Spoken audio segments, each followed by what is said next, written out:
Racism was as pernicious in the North as it was in the South.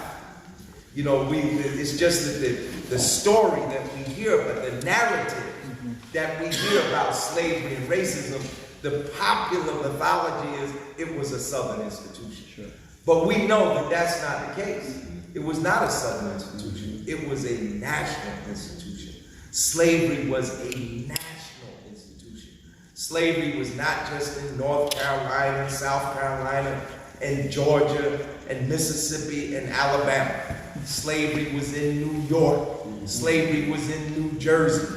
Slavery was in Pennsylvania. Slavery was in Illinois, and on and on and on. Just as pernicious were the daily humiliations and injustices that our people had to endure every day of their lives.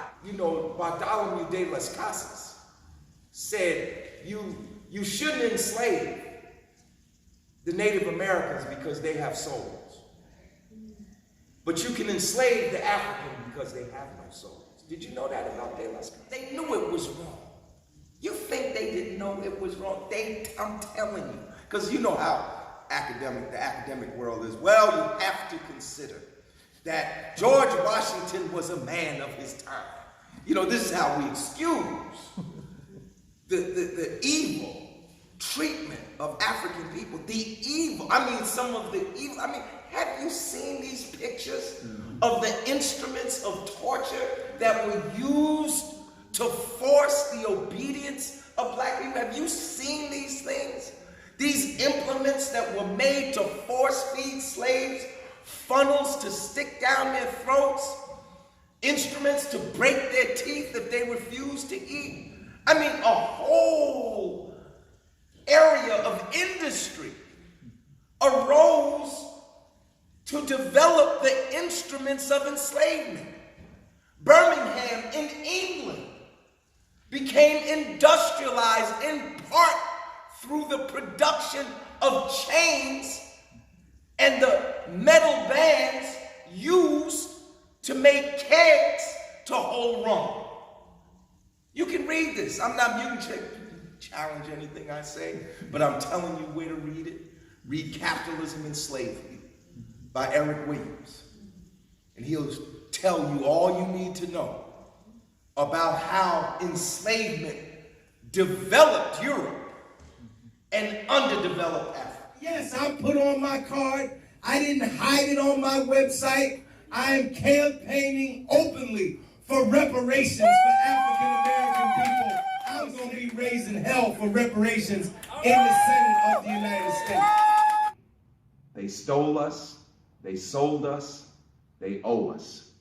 And we should continue to demand reparations. I have been a supporter of reparations for decades, even before the founding of the People's Organization for Progress, which was founded almost 38 years ago in 1983. I've supported reparations. Some people, some other elected officials have come to this issue and to this position recently, but I have been a supporter of reparations for many decades now, and will continue to fight for reparations whether I'm elected or not, because it is a just demand. And I urge African Americans all over this country and African descendants throughout the Western Hemisphere to demand reparations. So I support H.R. 40. That's the reparations bill that was sponsored by Congressman John Conyers. It's still in the Congress. Its primary sponsor now, I believe, is Congresswoman Barbara Lee. I believe she's the current sponsor because John Conyers is no longer in the Congress and he has passed away, but he was the sponsor of this bill for almost 30 years. So we support H.R. 40, and there is a companion reparations bill in the Senate. I believe it's S 1033. So we support that.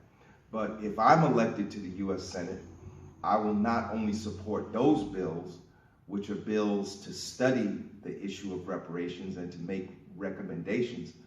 I, in fact, will sponsor legislation to repair, legislation to, in fact, give reparations to African Americans.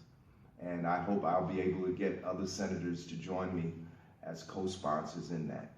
So let us continue the fight for reparations. Power to the people.